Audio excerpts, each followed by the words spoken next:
ಪ್ರತಿಯೊಬ್ಬ ನಾಗರಿಕನಿಗೆ ಇರುವಂತದ್ದು ಜವಾಬ್ದಾರಿ ಏನಂದ್ರೆ ಸರ್, ಇದ್ದಿದ್ದನ್ನ ಕಾಪಾಡ್ಕೊಂಡು ಹೋಗ್ಬೇಕು ಅನ್ನೋದು. ಖಂಡಿತವಾಗಿ ನೀವೆಲ್ಲ ಇಷ್ಟು ಶ್ರಮ ವಹಿಸಿ ಇಷ್ಟೆಲ್ಲ ಪ್ಲಾನ್ ಮಾಡಿ ಇಷ್ಟೆಲ್ಲ ಸೈಂಟಿಫಿಕ್ ಆಗಿ ಯೋಚನೆ ಮಾಡಿ ಇಷ್ಟು ಒಳ್ಳೊಳ್ಳೆ ಮನೆ ಕಟ್ಟಿದ್ದೀರಾ. ಈಗ ಈ ಮನೆಯಲ್ಲಿ ವಾಸ ಮಾಡೋರ್ ಜವಾಬ್ದಾರಿ ಏನು, ಅದ್ರ ಬಗ್ಗೆ ಹೇಳ್ಬಿಡಿ.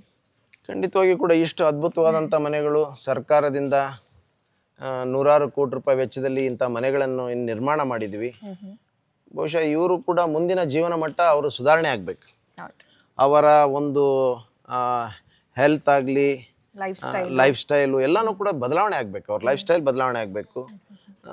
ಇತ್ತೀಚಿನ ದಿನಗಳಲ್ಲಿ ಇವತ್ತು ಬದಲಾವಣೆ ಭಾಳ ಆಗಿದೆ. ನಾವೆಲ್ಲ ಹಿಂದಿನ ಕಾಲದಲ್ಲಿ ಕಂಪೇರ್ ಮಾಡಿದರೆ ಇವತ್ತು ಬಹಳ ದೊಡ್ಡ ಬದಲಾವಣೆಯನ್ನು ಕಾಣ್ತಾ ಇದ್ವಿ. ಇವತ್ತು ಶ್ರೀಮಂತರು ಯಾವ ರೀತಿ ಜೀವನ ಮಾಡ್ತಾ ಇದ್ದಾರೆ ಅದೇ ರೀತಿ ಇವರು ಕೂಡ ಎಲ್ಲ ಫೆಸಿಲಿಟೀಸ್ ಕೊಟ್ಟಿದ್ವಿ. ನಿಮಗೂ ಕೂಡ ಇದರ ಉಪಯೋಗ ಪಡ್ಕೊಳ್ಬೇಕು. ನೀವು ಕೂಡ ನೀಟ್ನೆಸ್ ಮೇಂಟೈನ್ ಮಾಡಬೇಕು. ಈ ಗಿಡಗಳನ್ನು ಕಾಪಾಡುವಂಥದ್ದಾಗಬೇಕು, ಗ್ರೀನ್ರಿ ಆಗಬೇಕು, ಪಾರ್ಕ್ ಮೇಂಟೈನ್ ಮಾಡಬೇಕು, ಒಂದು ಅಸೋಸಿಯೇಷನ್ ಮಾಡ್ಕೊಳ್ಬೇಕು, ಕ್ಲೀನ್ನೆಸ್ ಮೇಂಟೈನ್ ಮಾಡಬೇಕು. ಅದೇ ರೀತಿ ಲೈಬ್ರರಿಗೆ ಮಕ್ಕಳನ್ನ ಹೆಚ್ಚಿಗೆ ಲೈಬ್ರರಿ ಕಳಿಸುವಂಥ ಕೆಲಸ ಮಾಡಬೇಕು. ಈ ರೀತಿ ತಮ್ಮಿಂದ ತಾವು ಒಂದು ಅಸೋಸಿಯೇಷನ್ ಮಾಡಿಕೊಂಡು ನಾವು ಕೂಡ ಯಾರಿಗೂ ಕಡಿಮೆ ಇಲ್ಲ ಅನ್ನುವಂಥ ಜೀವನ ಇವತ್ತು ನಡೆಸ್ಕೊಳ್ಳಿಕ್ಕೆ ಪೂರಕವಾದಂಥ ವಾತಾವರಣ ಮಾಡಿಕೊಟ್ಟಿದ್ದೀವಿ. ಅದನ್ನ ಬರುವಂಥ ಜನರು ಅದನ್ನು ಕಾಪಾಡ್ಕೊಂಡು ಹೋಗ್ಬೇಕು. ಅವರ ಒಂದು ಲೈಫ್ ಸ್ಟೈಲ್ ಕೂಡ ಬದಲಾವಣೆ ಮಾಡ್ಕೊಳ್ಬೇಕು ಅನ್ನುವಂಥದ್ದು ಕೂಡ ನಮ್ಮ ಒಂದು ಚಿಂತನೆ. ಅದೇ ಮಟ್ಟದಲ್ಲಿ ಅವರ ಜೀವನ ಮಟ್ಟ ಕೂಡ ಸುಧಾರಣೆ ಆಗ್ಬೇಕು ಅನ್ನುವಂಥದ್ದು. Right sir. 24ನೇ ತಾರೀಕು ಹುಬ್ಬಳ್ಳಿಯ ಮಂಟೂರು ರಸ್ತೆಯಲ್ಲಿ ದೊಡ್ಡ ಪ್ರೋಗ್ರಾಮ್ ಕೂಡ ನೀವು ಹಮ್ಮಿಕೊಂಡಿದ್ದೀರಿ. ಯಾರೆಲ್ಲ ಭಾಗಿಯಾಗ್ತಾರೆ, ಯಾರ್ಯಾರು ಬರಬೇಕು, ಏನು ಪ್ಲಾನ್ಸು? ಇದೊಂದು ಐತಿಹಾಸಿಕವಾದಂತಹ ಒಂದು ಕಾರ್ಯಕ್ರಮ, ಸಮಾರಂಭ. ಬಹುಶಃ ನನಗೆ ಅನಿಸೋ ಮಟ್ಟಿಗೆ ನನ್ನ ಇಲ್ಲಿವರೆಗೆ ಪೊಲಿಟಿಕಲ್ ಪ್ರೋಗ್ರಾಮ್ ನೋಡಿದಾಗ ಇಷ್ಟು ದೊಡ್ಡ ಪೆಂಡಾಲ್ ನಾನು ಎಲ್ಲಿ ಕೂಡ ನೋಡಲಿಲ್ಲ. ನಮ್ಮ ಧಾರವಾಡ ಜಿಲ್ಲೆಯಲ್ಲಿ ಕೂಡ ನೋಡಲಿಲ್ಲ. ಅನೇಕ ಪ್ರೈಮ್ ಮಿನಿಸ್ಟರ್ ಪ್ರೋಗ್ರಾಮ್ಸ್ ಆದವು, ಚೀಫ್ ಮಿನಿಸ್ಟರ್ ಪ್ರೋಗ್ರಾಮ್ಸ್ ಆದವು, ಬೆಂಗಳೂರಿನಲ್ಲಿ ನೋಡಿದ್ದೀನಿ. ಆದರೆ ಈ ಪ್ರಮಾಣದಲ್ಲಿ ಪೆಂಡಾಲ್ನ ನೋಡಿಲ್ಲ. 1,00,000 ಜನ ಸಿಟ್ಟಿಂಗ್ ಕೆಪಾಸಿಟಿ ಅರೇಂಜ್ಮೆಂಟ್ ಮಾಡಿದ್ದೀವಿ ನಾವು. ಇವತ್ತು ಇಂಥ ಅದ್ಭುತವಾದಂಥ ಕಾರ್ಯಕ್ರಮ. ಬಹಳ ವಿಶೇಷ ಅಂದ್ರೆ ನಮ್ಮ ಜನಪ್ರಿಯ ಮುಖ್ಯಮಂತ್ರಿಗಳು ಸಿದ್ದರಾಮಯ್ಯ ಅವರು ಬರ್ತಾರೆ.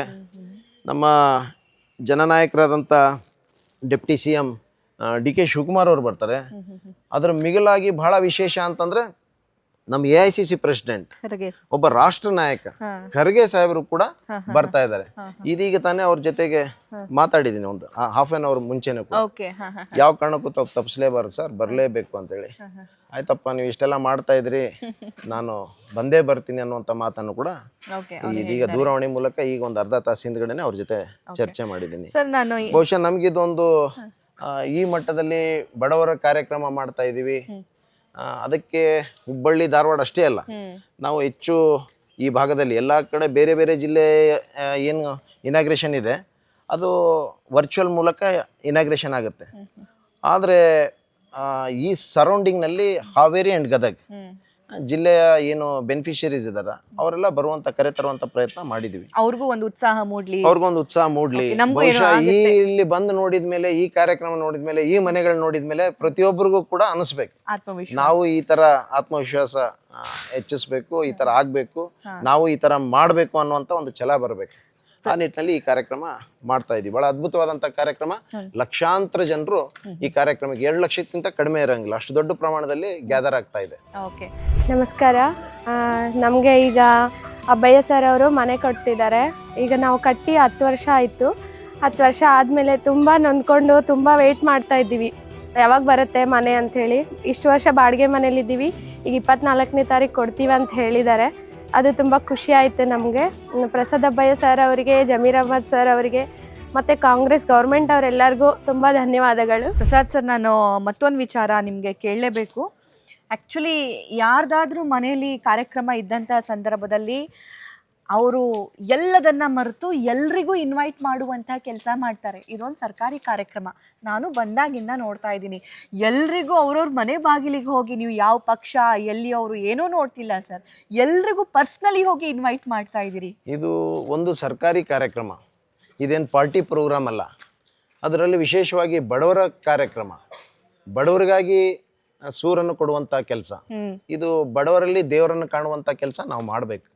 ಆ ನಿಟ್ಟಿನಲ್ಲಿ ಪಕ್ಷ ಭೇದ ಎಲ್ಲವನ್ನೂ ಕೂಡ ಮರೆತು ನಾನು ಪ್ರತಿಯೊಬ್ಬರ ಮನೆಗೂ ಇನ್ವೈಟ್ ಮಾಡ್ತಾ ಇದ್ವಿ. ಇವತ್ತು ನಿನ್ನೆ ಅರವಿಂದ್ ಬೆಲ್ಲದ ಮನೆಗೆ ನಾನು ಜಮೀರ್ ಅಹಮದ್ ಖಾನ್ ಸಾಹೇಬರು ಹೋಗಿ ಮಾತಾಡಿ ಬಂದಿದ್ವಿ. ಇವರು ನಮ್ಮ ಜೋಶಿ ಸಾಹೇಬರು ಸೆಂಟ್ರಲ್ ಮಿನಿಸ್ಟರ್, ಹೌದು, ಅವರು ಸಿಗ್ಲಿಲ್ಲ. ದೂರವಾಣಿ ಮೂಲಕ ಅವ್ರಿಗೂ ಕೂಡ ಇನ್ವೈಟ್ ಮಾಡಿದ್ದೀವಿ. ಪ್ರತಿಯೊಬ್ಬರಿಗೂ ಕೂಡ ಯಾರು ಪಕ್ಷ ಇದ್ರಲ್ಲಿಲ್ಲ, ಎಲ್ಲಾರು ಹೊರಟ್ಟಿ ಸಾಹೇಬ್ರ ಮನೆಗೂ ಕೂಡ ನಾವು ಹೋಗಿದ್ವಿ.